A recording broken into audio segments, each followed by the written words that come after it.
Alors pour commencer, l'objectif vraiment de cette conférence aujourd'hui, c'est que dans 1 heure, vous repartiez en vous disant tiens, c'est vrai. Finalement, de la préparation mentale, déjà, j'ai plein d'outils, je les ai déjà. Enfin, ils sont là, les outils. On les a tout le temps avec nous, c'est ça qui est bien. Ils sont là aussi. Et puis là aussi. En tout cas, que vous ayez bien conscience que tous les outils de préparation mentale, vous les avez avec vous. Et puis, vous donnez envie, peut-être d'aller un peu plus loin. Pourquoi pas découvrir l'outil auto-hypnose, parce que cette année, on va parler d'auto-hypnose plutôt que d'hypnose. Il y a un deuxième aspect que j'aborde maintenant. J'y reviendrai peut-être pas tout à l'heure, mais quand on commence justement à rentrer en fait dans ces questions où je me prépare mentalement, où on prend un tout petit peu de temps pour soi, c'est qu'on commence à rentrer aussi dans l'être. On se pose. Il y a une phrase que j'aime beaucoup d'un monsieur qui s'appelle Thomas d'Azembourg, je ne sais pas si vous le connaissez, qui est un spécialiste de la communication non violente. Et il dit, dans nos vies quotidiennes, on aime beaucoup faire beaucoup de choses. On fait beaucoup de choses. Alors, on agit, on se pose rarement. Et j'aime bien l'expression. Il dit, en fait, on n'est pas des fers humains. En fait, on est des êtres humains. J'aime bien cette expression. Donc, je voulais la partager maintenant pour vous dire que finalement, prendre un peu de temps, pour se poser, quel que soit l'objectif qu'on se fixe, si c'est du bien-être, de la prépa, performance ou autre. De toute façon, déjà, se poser pour réfléchir à le sens de nos actions ou ce vers quoi on veut tendre, c'est toujours intéressant de revenir à l'être plutôt que d'être dans le faire. Même si, pour y arriver, on va peut-être faire de l'auto-hypnose, par exemple. Voilà. Donc le sommaire, vous voyez, on va voir ça tous ensemble. Alors je me présente rapidement. Donc je m'appelle Sylvie Pouliquin. J'ai fondé Hypné, voilà, mon beau logo dont je suis très fière, qui a vraiment pour axe de développer l'hypnose, l'auto-hypnose dans le milieu auprès des plongeurs, des apnéistes, enfin de tous ceux qui sont amoureux de la mer. Ça peut aller au plus loin vers les gens qui font de la voile, du surf, etc. Je suis praticienne en hypnose, en programmation neurolinguistique. J'en reparlerai un peu tout à l'heure pour ceux qui connaissent pas.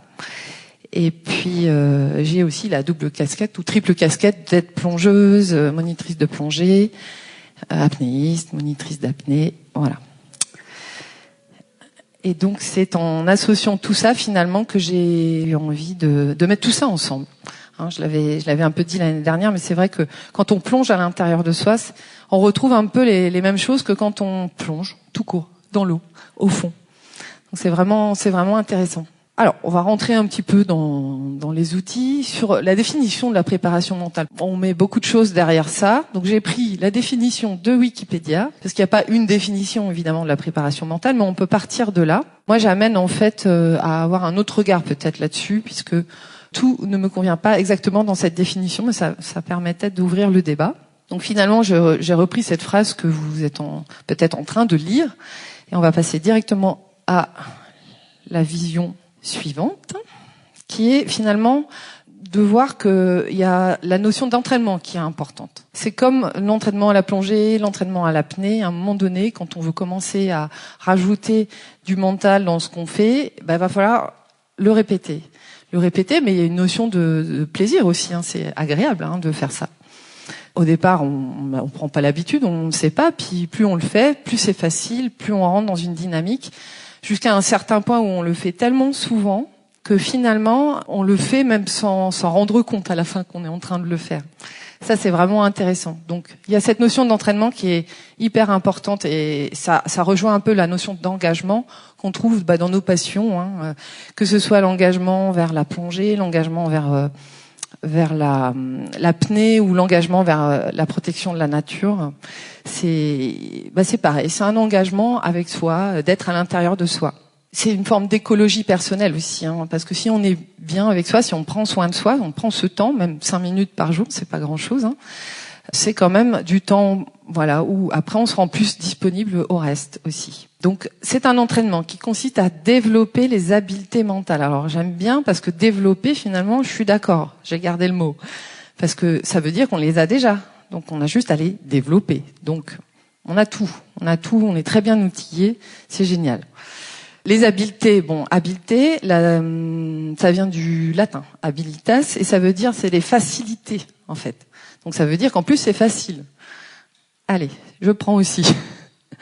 Donc mental, voilà, je pense que ça on voit bien. Cognitive, c'est des notions d'apprentissage en fait. Donc on revient à la notion d'entraînement, apprentissage, entraînement. Il y a toujours de la répétition, ça c'est inévitable. Et puis, dans l'objectif, alors plutôt que d'optimiser, c'est un mot que je trouve assez technique, un peu froid. Je préfère favoriser finalement. Et j'ai remis le plaisir et le bien-être aussi comme quelque chose qui peut être dans l'objectif. Enfin, on n'est pas obligé de le favoriser en disant, on fait de la performance et puis on favorise autant qu'on peut le plaisir. Pour moi, c'est plus un tout. Et puis bien souvent, quand on va chercher le plaisir, quand on va chercher la vibration aussi, en plus qu'on a en nous, la performance, elle arrive assez naturellement. Après, si on veut rentrer vraiment dans le dur, dans des aspects de prépa mentale très perf, il y a aussi des techniques. Voilà. Donc c'était important de remettre tout ça ensemble. Ensuite, il y avait l'idée de personnel et collective. Voilà, c'est pareil. Ce qui est intéressant dans la préparation mentale collective, c'est qu'après, on peut se challenger, on peut en discuter.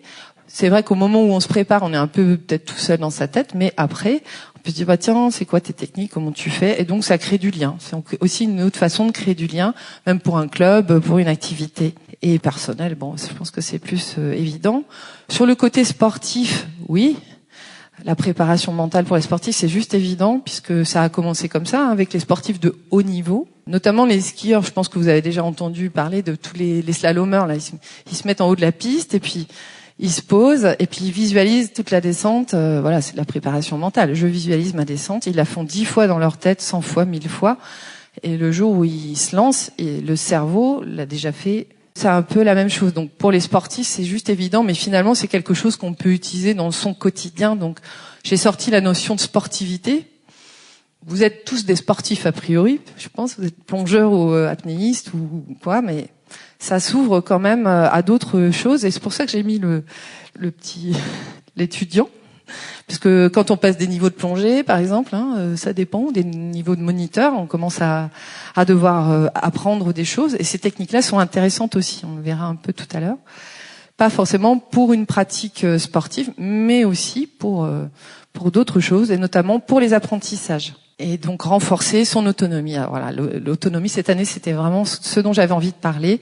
C'est vrai que une séance d'hypnose, moi je peux vous faire des séances d'hypnose, j'aime beaucoup ça, c'est super, ça permet de découvrir ce que c'est très intéressant, mais dans le fond, ce qui peut être le mieux, je trouve, pour les plongeurs, pour les apnéistes, c'est de créer ses propres outils, puisqu'on est tous différents. Ce qui va parler à l'un ne va pas parler à l'autre.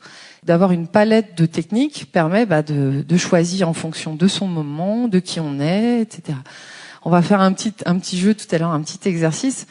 Chacun va le vivre en lui, mais il y en a pas deux qui vivront la même chose. C'est ça qui me fascine aussi. Tout ça pour dire que la préparation mentale s'adresse vraiment à tous. Il n'y a pas d'âge. On peut même commencer quand on est enfant, puisque finalement c'est presque quelque chose qu'on peut intégrer dans son quotidien, dans sa vie de tous les jours. J'ai pris la photo de Arnaud Gérald. L'apnée, c'est 80% dans le mental. Il faut absolument travailler son physique, c'est indispensable. On peut pas faire que de la prépa mentale, on est d'accord. Je ne peux pas apprendre le russe, alors que j'ai jamais fait de russe, j'ai jamais entendu parler le russe en faisant des séances d'hypnose.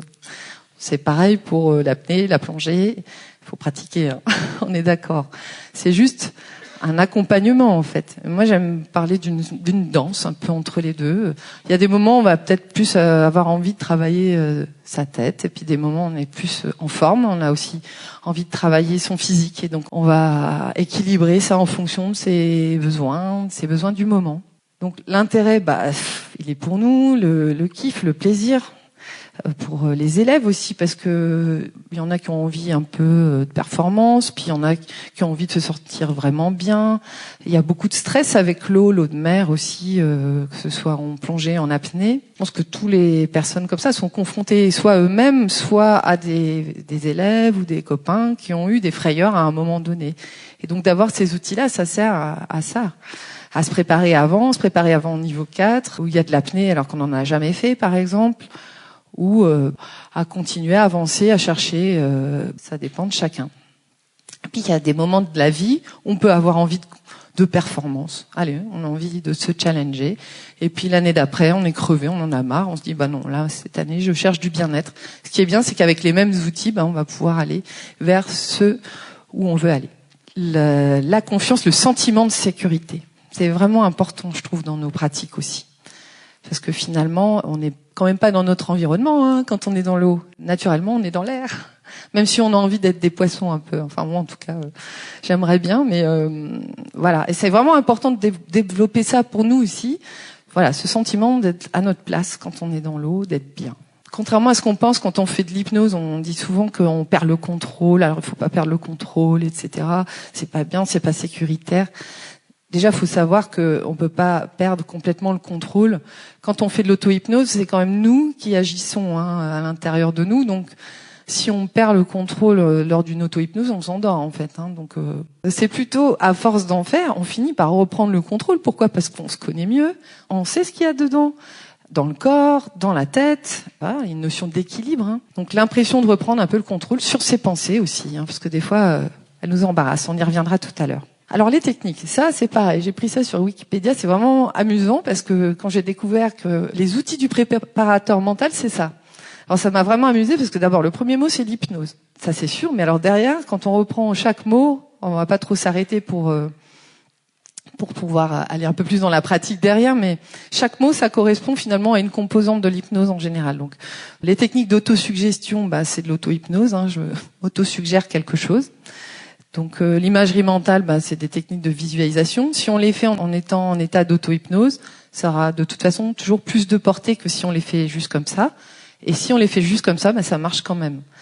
Et ce qui est intéressant, c'est que quand on se met dans l'état de conscience modifiée, on en reparle dans 5 minutes, là il peut se passer des choses, on accède à cette partie de nous là, ce qu'on appelle l'inconscient, et ça amplifie, on va dire, ça met une connexion pour aussi modifier quelque chose qu'on faisait toujours avant, pour faire peut-être un peu différemment, mais parce qu'on en a envie aussi, c'est parce que c'est ce vers quoi on veut aller. Imagerie mentale, technique de relaxation, vous allez peut-être un peu le vivre tout à l'heure, même si l'hypnose, à la base, c'est pas forcément l'objectif de faire de la relaxation. Ça peut être un effet de l'état d'hypnose, c'est pas le cas pour tout le monde. Il y a des personnes, ça les détend pas forcément d'être en état d'hypnose. Après, ce qui est bien, c'est que quand l'objectif de la séance c'est d'aller faire de la relaxation, là on y arrive. C'est ce vers quoi on veut aller. Pour les apnéistes, c'est génial. Programmation neurolinguistique, la PNL, c'est la structure de l'hypnose. Ça, j'aime bien le dire parce qu'on ne le sait pas forcément. C'est que c'était des Américains qui ont inventé la PNL. C'est des techniques, c'est du process en fait. Ils ont décomposé, ils ont modélisé 3 thérapeutes, dont Milton Erickson. Lui, c'est le psychiatre américain qui a remis un peu l'hypnose dans nos villes. Il y a plein de gens qui font de l'hypnose maintenant, il y a plein d'écoles, ça s'apprend partout. Et donc, ils ont modélisé Milton Erickson. Donc, de dire qu'il n'y a pas de lien entre la PNL et l'hypnose, ça fait sourire. Et dans tous les bouquins qu'ils ont écrits aux États-Unis, ils mettaient le mot hypnose partout. Sauf que c'était dans les années 60. Et quand c'est arrivé en France, en traduction, ils ont viré tous les mots hypnose. Parce qu'on n'aime pas ce mot en France. Et c'est encore le cas maintenant. Donc finalement, la PNL est à l'hypnose, ce que la procédure pénale est au code pénal. C'est vraiment la structure. Donc on peut agir avec la PNL, c'est hyper intéressant, sans aller sur le fond. C'est-à-dire que si on veut pas aller chercher des trucs en hypnose qu'on a vécu, des trucs qui nous ont bloqués, on va s'amuser avec la structure. Je vous ai mis un exemple en dessous. Et puis parmi les autres outils, développer son intelligence émotionnelle. Je ne sais pas si c'est vraiment ça se développe. Voilà. Donc tout ça, ce sont des techniques. Finalement, on en revient à un seul outil, peu importe le mot qu'on y met. C'était ça aussi mon message, c'est que on s'en fiche comment on l'appelle. Ce qui compte, c'est que derrière, on va pouvoir utiliser ces outils pour nous, pour progresser. Je vous ai mis un exemple de la pyramide de 10 qui est très connue dans le monde du coaching. C'est-à-dire qu'on va agir à un autre niveau. Voilà. C'est-à-dire que là, par exemple, on va pas travailler sur le fond, on va travailler sur la forme. Si j'ai un problème de comportement, je vais aller interroger mes capacités. Mais si je reste au niveau du comportement, tiens, j'ai tel comportement, je veux le changer, je vais pas pouvoir changer en disant, je vais changer de comportement. Il va falloir monter un cran au-dessus. Finalement, l'hypnose, c'est quoi? C'est beaucoup de travailler avec son imaginaire, en fait. Son inconscient. On va aller venir chercher le pont qu'on a entre notre conscient et notre inconscient. Et notre inconscient, il a son langage particulier. Le conscient, on le connaît, hein, on l'a toute la journée avec nos pensées et autres. Mais l'inconscient, il a son propre langage et il fonctionne vraiment différemment. On prend souvent la comparaison avec cerveau gauche, cerveau droit. Bon, ça n'existe pas, hein, mais il y a le côté un peu plus intuitif, un peu plus créatif. Mais ça, c'est vraiment toute la partie inconsciente. D'ailleurs, on peut utiliser l'hypnose pour développer sa créativité, etc. C'est connu. Et puis il y a le conscient, voilà. Et donc l'inconscient, il adore les images. C'est une façon de communiquer avec lui. Moi, si je veux parler à mon inconscient, je vais me mettre en état d'auto-hypnose, je vais faire un peu d'hypnose. Mais quand mon inconscient, il veut me parler, comment il fait? Et il rêve. Il rêve. Il nous envoie des rêves la nuit. Alors, il y en a qui s'en souviennent pas, mais il y en a qui s'en souviennent. Et les rêves, c'est quoi? C'est des images, en fait. Donc, c'est comme ça qu'on va pouvoir apprendre à échanger. Et en tout cas, c'est une façon facile. On n'est pas obligé d'utiliser des mots, on peut déjà utiliser des images. Des images qu'on a vécues, utiliser des souvenirs, des choses, ou des images de quelque chose qu'on veut projeter pour plus tard. Et il y a des personnes, ici, là, c'est sûr, qui ne voient pas d'image quand ils ferment les yeux. Mais on va quand même faire le petit exercice. On peut lancer la musique, si vous voulez bien, jouer le jeu. On fera une autre petite séance d'auto-hypnose à la fin. Et je vous invite à fermer les yeux, si vous voulez bien, juste pour faire ce petit exercice d'imagination pendant 3 minutes. Allez, installez-vous. Finalement, c'est pas mal d'être confortable, hein, tant qu'à faire. Et puis voilà, prenez juste le temps de prendre peut-être 3 profondes respirations, juste le temps de se poser. On se met en disponibilité, on va dire. Peut-être mettre tout petit peu moins fort la musique. Donc voilà, vous prenez ce temps-là de faire 3 respirations profondes. Et puis, je vais vous demander d'imaginer que vous êtes sur une plage. Alors là, je ne sais pas, vous choisissez votre plage. Là, il y a autant de personnes il y a autant de plages que de personnes qui sont là. Donc, vous voyez comment est le sable. Est-ce qu'il est blanc? Est-ce qu'il est un peu plus beige? Voire même pourquoi pas du sable noir, comme à La Réunion. Et puis, vous voyez comment est la lumière. Est-ce que la lumière est intense? Est-ce qu'on est plutôt en fin de journée? C'est le matin? Et peut-être écouter s'il y a du bruit. Est-ce qu'on entend les vagues? Est-ce qu'on entend la mer? Est-ce qu'on entend juste le ressac qui va et vient? Est-ce qu'on entend des oiseaux marins? Et puis, est-ce que je ressens aussi, pourquoi pas, le vent? Est-ce qu'il y a du vent sur ma plage? Est-ce que je peux ressentir une brise qui va venir caresser mon visage? Ou alors la chaleur du soleil qui caresse mon visage, sur mes bras, sur mes jambes? Et puis peut-être qu'il y a des odeurs aussi sur cette plage. Est-ce que je peux sentir l'air iodé? Des fleurs, je sais pas. Je pourrais peut-être même goûter un petit peu le goût du sel. Et puis, si je m'observe sur la plage, est-ce que je peux me voir sur la plage? Est-ce que je suis dans mon corps? Et je regarde la mer, je vois juste la mer. Si je me regarde, je vois mes pieds. Ou est-ce que je m'observe de l'extérieur et que je suis sur la plage? On commence à rentrer dans des techniques, alors qu'en fait, ça ressemble pas à une technique, c'est juste de l'imagination. Très bien, je vous remercie d'avoir joué le jeu. On y retourne tout à l'heure, c'est agréable, hein? Vous pouvez ouvrir les yeux, revenir là, et voilà. Donc ça, c'est un aperçu, mais ça, c'est l'outil principal de l'auto-hypnose ou de l'hypnose, c'est l'imagination, voilà. Ça, c'est comme ça qu'on représente toujours l'inconscient dans toutes les écoles d'hypnose, etc. Alors voilà, on n'utilise que 10% de notre cerveau, ça va pas. C'est pas vrai, évidemment. Quelle idée d'avoir un cerveau et qu'on n'en utiliserait que 10%, ça n'a aucun sens, hein. Je pense que la nature est suffisamment bien faite, on est tous amoureux de la mer ici, donc on trouve que la nature est belle et elle est bien faite, et donc nous c'est pareil, on a un joli cerveau, et autant l'utiliser à 100%. Et donc c'est simplement qu'il y en a 90%, on n'en est pas conscient. Heureusement, j'ai envie de dire, parce que s'il fallait réfléchir à chaque fois que on veut faire un échange gazeux à l'intérieur de nous, faire un pas ou parler, demander à son cerveau, tiens, est-ce que tu peux prononcer le mot suivant, s'il te plaît? C'est compliqué. C'est des milliards d'informations qui sont traitées à chaque seconde dans notre corps. Maintenant, là, pendant qu'on se parle, on va respirer 25 000 fois par jour. Même si pendant 5 minutes, je fais un exercice de ventilation, je vais être consciente de ma ventilation pendant 5 minutes, mais pas pendant 25 000 fois par jour. Donc tout ça, c'est inconscient. Et vous savez combien d'informations on peut traiter en même temps au max, du max consciemment? 7. Alors que l'inconscient, lui, il traite plusieurs milliards d'informations. Nous, 7, on explose. La vaisselle, le truc, l'enfant qui appelle, le sac de plongée à finir, les slides pour le lendemain. Déjà, le cerveau, il pète un câble. Tout ça, c'est fait en arrière-plan, et heureusement. Mais c'est aussi une grosse boîte noire. Notre inconscient, c'est toutes nos mémoires. C'est depuis qu'on est né, et même avant, tout est enregistré quelque part à l'intérieur de nous. Tout ce qu'on a entendu, tout ce qu'on a vu, etc. C'est traité en arrière-plan. Merci, l'inconscient.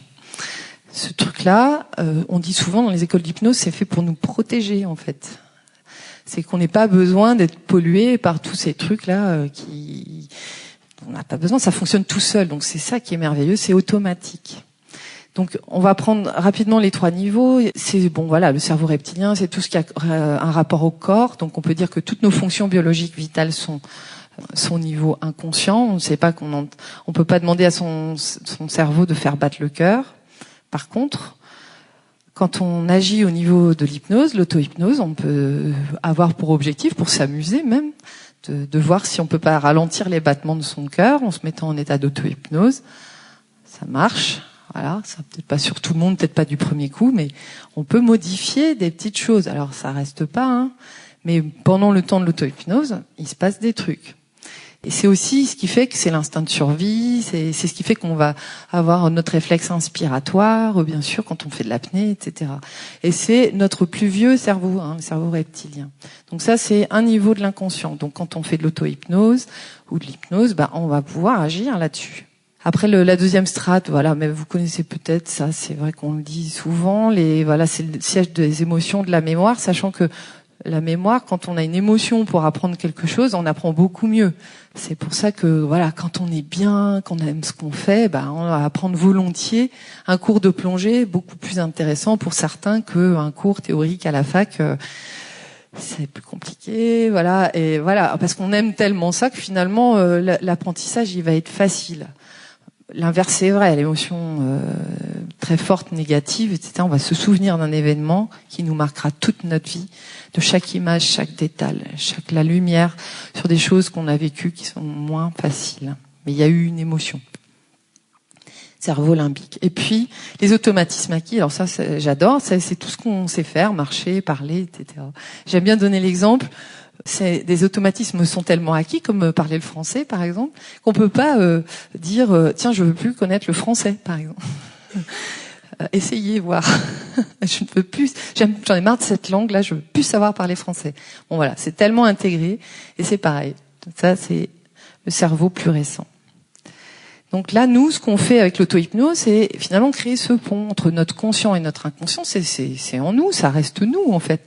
Puisque notre inconscient il nous fait réagir, vous savez, toutes les réactions qu'on veut pas forcément avoir, genre la colère, genre le stress, tiens je me mets à trembler, alors c'est surtout pas le moment, je me mets à rougir, non c'est surtout pas le moment, ça c'est inconscient. Donc plus je vais établir un pont entre mon conscient et mon inconscient, plus finalement je vais m'habituer à moi-même en fait, et puis aller voir aussi ce qu'il y a en moi. Et puis quand je commence à comprendre ce qu'il y a en moi, j'en ai un peu moins peur et donc j'ai encore plus envie d'aller voir.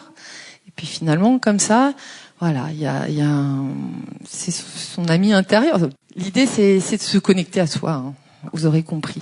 Ça, c'est l'état d'hypnose. Parce que derrière le mot hypnose, il y a l'outil, il y a l'état.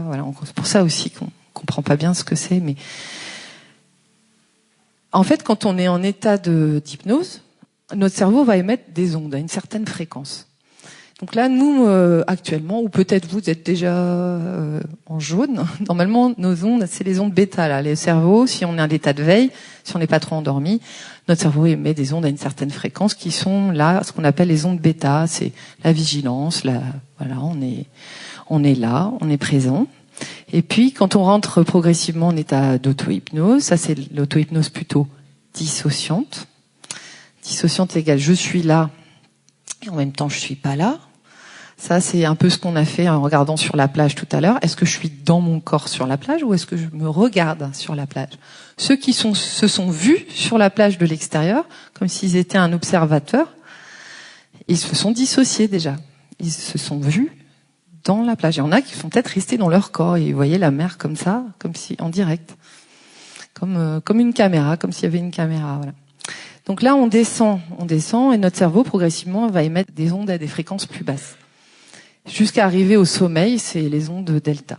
Et θ, c'est l'hypnose très profonde. Et puis, souvent, ce qu'on ne dit pas sur l'hypnose, c'est que c'est pas que ça.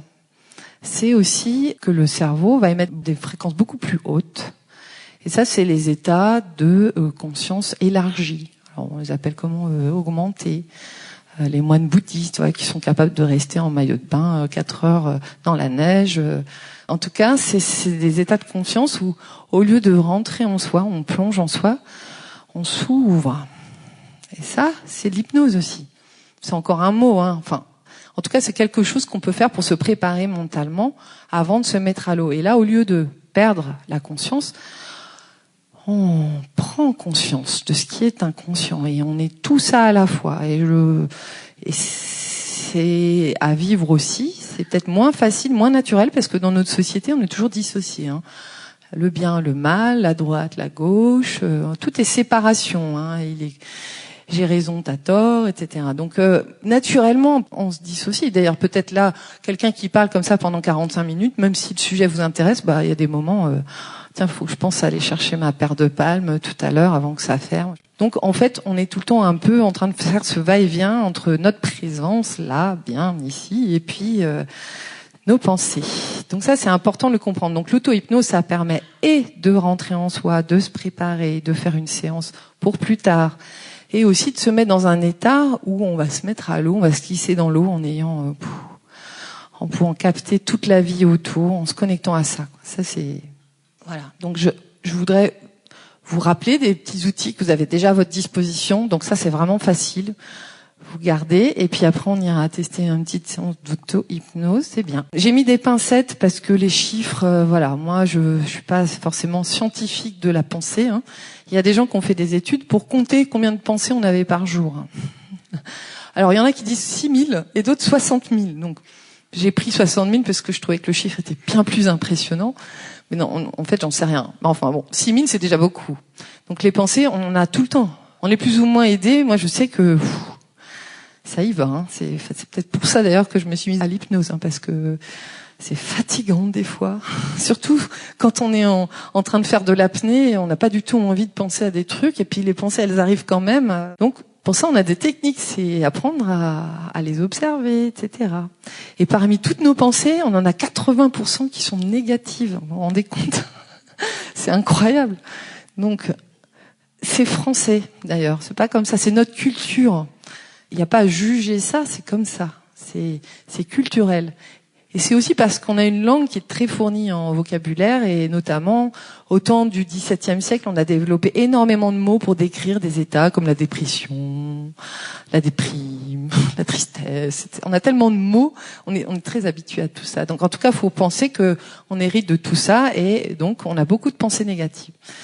Après, dont 10 qu'on choisit seulement, vous laissez faire là comme ça peut être intéressant de savoir à quoi on pense finalement.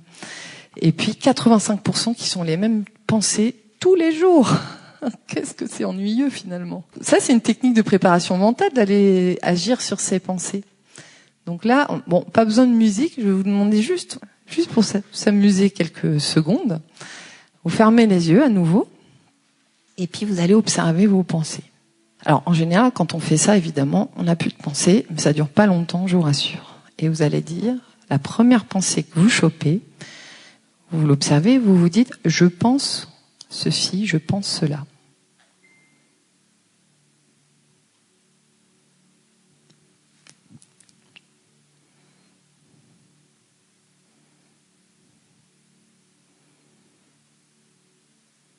Voilà.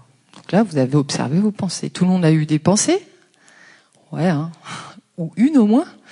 Après, il y en a 60 000 qui poussent derrière.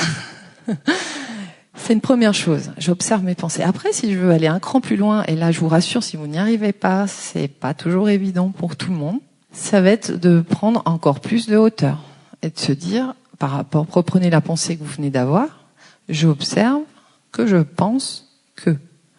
Et je me mets dans la position de l'observateur qui pense.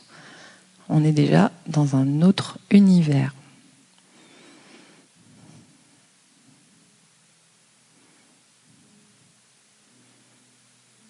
On n'est presque plus dans son corps, hein. On est connecté à autre chose. On a pris un peu de hauteur par rapport à la pensée déjà. Bon, allez, vous voyez, ça c'est, vous pouvez revenir ou continuer à observer vos pensées.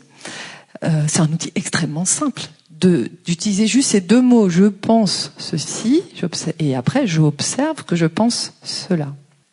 Voilà, tous les jours, 24/24, 7/7. C'est parti, prépa mentale, j'observe mes pensées. Ben, n'empêche que c'est hyper intéressant d'observer ce qu'on pense. Parce qu'après, on peut choisir ses pensées, si elles nous plaisent pas. Les pensées, c'est jamais que des mots qu'on a dans la tête. Hein. Quand les lettres, c'est des mots qu'on écrit, les paroles, c'est des mots qu'on dit, et les pensées, c'est des mots qu'on a dans la tête. Voilà. Donc, on en fait ce qu'on veut. Si on veut changer, je suis nul, j'y arriverai pas par ouais, je vais y arriver, on choisit.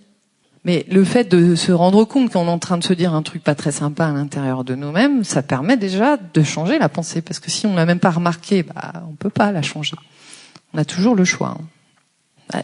La prépa mentale, ça sert à ça aussi, à se remettre dans sa vie, dans son action, donc vers où on veut aller dans le fond, ça oblige à réfléchir, à prendre un peu de temps pour se remettre. D'autres choses qu'on peut faire pour se préparer mentalement, sans forcément faire de l'auto-hypnose. Hein.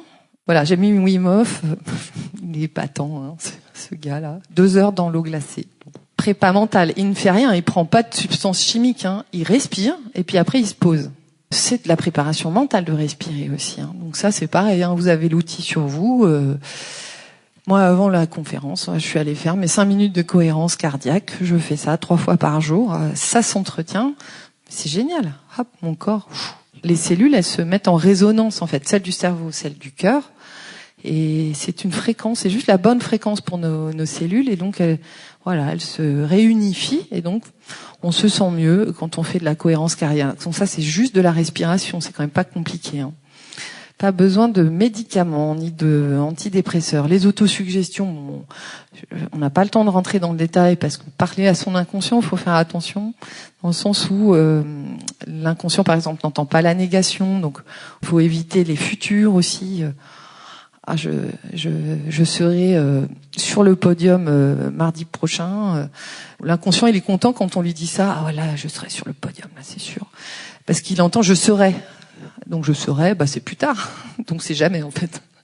Donc voilà, il y a une façon de se faire ces autosuggestions aussi. Et puis les ancrages, c'est génial les ancrages. Et il y a pas besoin forcément d'être en état d'hypnose pour se faire des ancrages. Je pense qu'il y en a beaucoup d'entre vous qui le font, qui connaissent déjà ça. Simplement pour rappeler ce que c'est associer un état à un geste ou à un mot par exemple. Donc c'est-à-dire qu'à chaque fois que je me sens super bien, complètement relâché, complètement détendu, faut que j'y pense, mais je vais me créer un petit geste sur moi. Je l'ai toujours sur moi le geste. Hein. Moi, je sais que j'ai cet ancrage-là. Voilà, le pouce avec un index, avec le majeur. Enfin, vous choisissez. Plutôt la main non directrice, puisque souvent la main directrice, elle fait autre chose. Ou alors, je dis, moi, j'ai un mot d'ancrage. Voilà, c'est tel mot. Donc, à chaque fois que je vais me retrouver dans une situation où j'ai la pêche, où je suis complètement relâchée, où je me sens bien, où je suis joyeux, je suis avec des copains, la famille et tout, je me sens bien, j'ancre. C'est-à-dire, je vais juste avoir besoin d'inspirer le moment. Je dis, tiens, j'ai envie de me souvenir de ça, là, j'ai envie de le garder, ça me sert, c'est utile, ça me réchauffe le cœur, ça me réchauffe l'esprit, j'ancre. Et puis après, je fais ça régulièrement, un peu comme j'observe mes pensées, j'ancre dès que je vis un bon moment là. Dans le salon, c'est sympa, on retrouve plein de copains, donc on vit plein de bons moments, mais on peut ancrer. Et puis plus tard, je sais pas, une prise de parole en public, aller une apnée où on n'est pas en forme, une plongée, il y a beaucoup de mer, on se sent pas très à l'aise. Je me rappelle que j'ai un ancrage, j'active mon ancrage et tout mon corps se relâche instantanément. C'est de la préparation mentale, c'est tout simple, accessible à tous, c'est gratuit. Après, j'ai vraiment schématisé, j'inspire le positif, j'expire le négatif. Mais oui, en fait, quand on est parisien comme moi et qu'on va au bord de la mer, qu'est-ce qu'on fait dès qu'on arrive sur la plage? En tout cas, je sais pas si vous le faites aussi, mais moi j'arrive sur la plage, je fais l'air iodé, la Bretagne, ça fait du bien. Et j'inspire, voilà, ce qui me plaît. Et par contre, quand ça va pas, voilà, faut évacuer. Hein. Voilà, donc vous avez des outils, on a tout ça sur nous, c'est de la préparation mentale. Et puis, si on veut aller encore plus loin, voilà. On peut faire du collectif ou alors on se fait de l'auto-hypnose. On va faire une petite séance d'auto-hypnose, si vous voulez bien. C'est vraiment un classique pour ceux qui connaissent. Ernest Rossi, c'était un élève d'Erickson. Il a développé un petit outil où on utilise aussi un tout petit peu le corps. Les mouvements idéomoteurs, ça s'appelle, on s'en fiche, c'est de la technique. Savoir comment ça s'appelle. Et donc, vous avez un peu d'espace devant vous, vous allez avoir besoin de placer vos bras comme ça. Comme si vous teniez un ballon entre vos mains. Voilà. Plutôt de telle sorte que tout à l'heure, les mains puissent être mobiles à un moment donné. C'est-à-dire que je vais vous demander de lever les mains comme ça, il faut que ce soit confortable, et puis que les mains puissent se rapprocher. Elles le feront tout à l'heure. Dans quelques instants, et vous allez voir, la séance, ça va peut-être durer 5-10 minutes. Et ça veut dire qu'on peut faire ça très rapidement aussi. C'était un peu l'objet, c'est que vous vous en rendiez compte qu'on peut se faire une séance d'auto-hypnose, ça prend 10 minutes. Même s'il y a plein de monde autour, même si on est en plein salon, il y a beaucoup d'énergie, beaucoup de choses, on peut quand même se prendre 5 minutes pour se poser. Ok, on y va ? C'est parti, on remet la musique. Voilà. Pour l'instant, vous pouvez laisser juste vos mains sur vos cuisses. Et puis on va repartir d'où on était tout à l'heure. Comme ça, on gagne 30 secondes. Il y a des gens qui vont venir après, c'est pour ça. Mais on a le temps de prendre tout notre temps.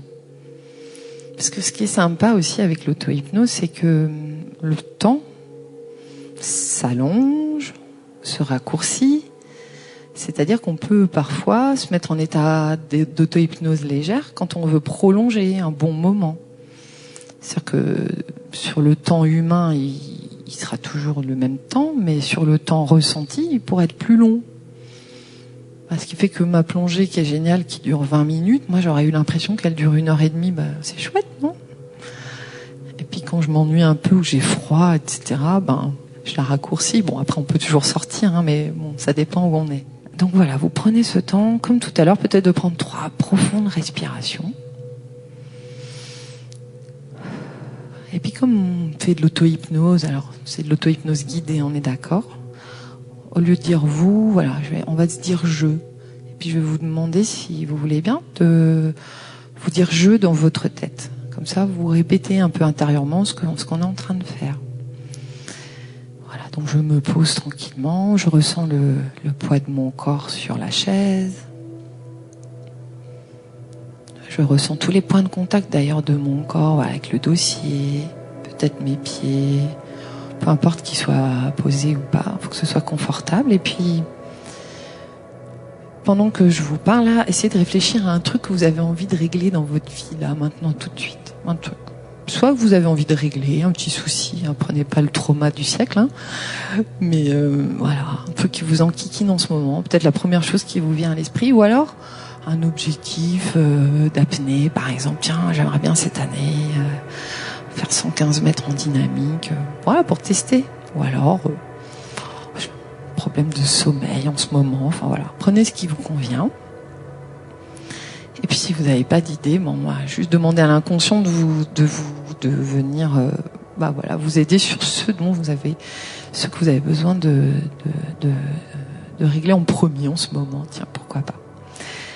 Et puis je vais vous demander de mettre les mains là, comme si vous teniez un gros ballon devant vous, voilà ce qu'on s'est dit tout à l'heure. Les paumes l'une en face de l'autre.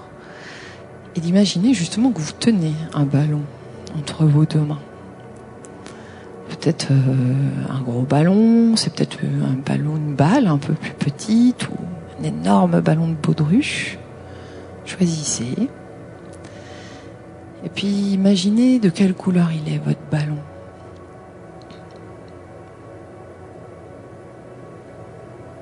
Quelle est sa matière? Est-ce que il est en plastique? Moi, j'espère pas. Est-ce qu'il est en cuir? Est-ce qu'il est en lumière, en énergie? Choisissez ce que vous voulez. Faites-vous votre ballon. Et puis, demandez-vous, comment est-ce qu'il est mon ballon? En quelle matière? Voilà, mais quelle est sa texture? Est-ce qu'il est doux? Est-ce qu'il est un petit peu rugueux? Est-ce qu'il y a des coutures? Peut-être imaginez, si vous caressiez un tout petit peu avec la pulpe des doigts en imagination, je toucherais quoi? Et puis, est-ce que mon ballon parle? Est-ce qu'il chante? Est-ce qu'il dit quelque chose? Pourquoi pas, hein? Est-ce qu'il est lourd? Est-ce qu'il est léger?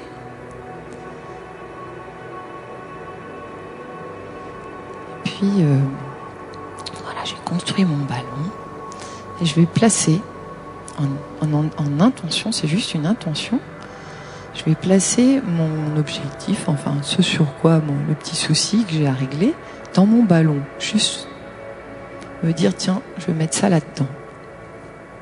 Je place, voilà,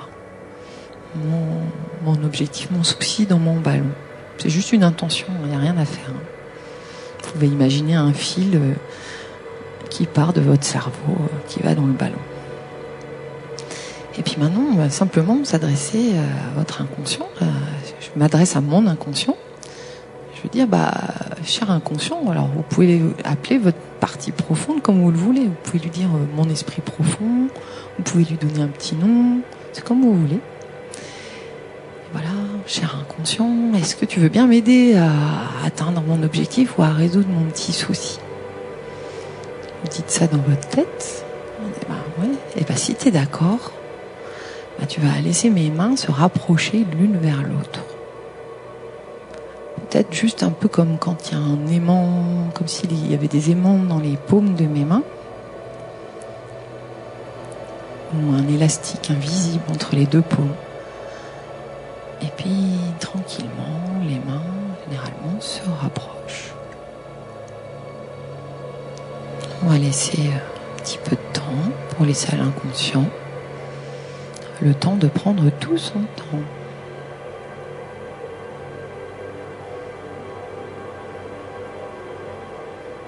En tout cas, même si je ne sens pas les mains qui se touchent complètement, je peux sentir qu'il y a quand même un rapprochement qui se fait. Donc ça veut dire que mon inconscient, il est d'accord. Il est d'accord pour m'aider. Généralement, c'est le cas. Donc merci.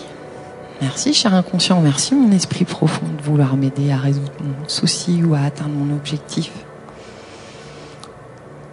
Maintenant, je vais te demander, cher inconscient, donc vous dites ça dans votre tête, voilà, de me trouver plein de solutions. Est-ce que tu peux m'aider à trouver plein de solutions? Voilà, toi, tu es super puissant, tu fais 1 milliard d'opérations à la seconde, on en a parlé tout à l'heure. Donc, est-ce que tu peux m'aider à trouver des dizaines et des dizaines de solutions pour atteindre mon objectif, pour résoudre mon souci? Et tu peux prendre le temps de trouver toutes tes solutions. Moi, j'ai pas besoin de les faire, de les conscientiser. En fait, ça se passe en moi, je le sais. Et pour me signifier que tu as trouvé toutes ces solutions, tu vas abaisser une de mes mains sur la cuisse devant. Voilà. Et ça peut prendre à nouveau un petit temps.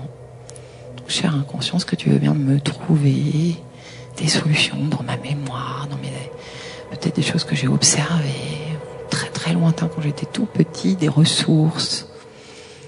Et voilà, générer, chercher tout cela en moi pour m'aider sur ce que je t'ai mis dans ma balle, dans mon ballon. Et puis tranquillement, il y a une des mains qui s'abaisse quand elle a trouvé toutes les solutions, peut-être même juste une dizaine, on s'en fiche. Notre inconscient, il sait ce qu'il fait. Voilà, très bien, merci. Si les mains ne sont pas abaissées, c'est ok, le travail il se fait quand même. Et puis il continuera à se faire, peut-être dans la nuit qui vient, dans les jours qui viennent. Donc c'est ok. Donc merci, cher inconscient, cher esprit profond, d'avoir trouvé toutes ces solutions pour moi. Maintenant, je vais te demander de les installer en moi. Un peu comme on installerait un applicatif, une application sur un smartphone. Simplement, tu vas choisir peut-être les plus faciles à mettre en place, les plus utiles pour moi, les plus simples aussi. Tu les fais ou pas remonter à mon conscient, à toi de voir. Je te laisse par ça. Éventuellement, si j'ai besoin de comprendre quelque chose, tu me le feras remonter, maintenant ou plus tard. Et lorsque cette installation sera bien ok à l'intérieur de mon corps, la deuxième main va s'abaisser tranquillement pour me signifier que ça y est. Voilà, la solution elle est là, je l'intègre à l'intérieur de moi, mon objectif, voilà, toute cette façon. Peut-être que je ne sais pas du tout ce qui se passe, mais je te fais confiance. Je m'abandonne d'une certaine façon. Je fais confiance à cette partie de moi, un peu plus sage parfois.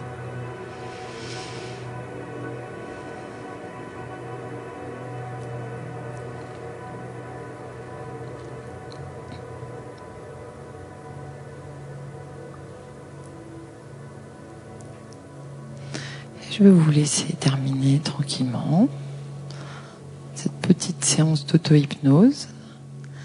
Et puis simplement, cher inconscient, quand tu auras fait le job pour moi, quand tu auras bien voulu m'aider et aller jusqu'au bout de ce petit jeu, finalement, cette première découverte du conscient, de l'inconscient, je vais te remercier de me laisser ouvrir les yeux et revenir ici, maintenant, super présent, en pleine forme, plutôt joyeux, plutôt heureux d'être là. Et pouvoir profiter de mon après-midi avec les copains, avec voilà, dans le salon, parce que il y a de l'énergie dans le salon. Donc revenez tranquillement. Voilà. Et puis observez maintenant. Vous avez fait ça, 10 minutes dans une salle de conférence, dans un salon plutôt. C'est rien, 10 minutes finalement. Et voyez. Parfois, dans ce genre de moment, soyez quand même curieux d'observer ce qui se passe par rapport à ce que vous avez mis dans le ballon. S'il y en a qui ont été un peu téméraires et qui ont mis un truc, tiens, allez, j'ai rien à perdre, je tente un truc là qui me tracasse depuis des mois, voire des années, si ça se trouve, observez ce qui se passe. Et observez aussi que les réponses, elles peuvent vous arriver dans des rêves, pour ceux qui ont posé une question. Elles peuvent vous arriver aussi comme ça, une fameuse pensée aussi. Et là, pour le coup, c'est important d'observer ces pensées. Parce qu'on a les réponses à nos questions, à comprendre pourquoi, ceci, cela. Donc voilà, c'est tout simple. Vous avez vu, ça s'appelle la méthode de Rossi. Donc si vous voulez regarder sur Internet, vous trouverez des personnes qui rappellent le process. Et ça, on peut le refaire en 5 minutes chez soi. Et on se fait tout ça dans sa tête. Voilà.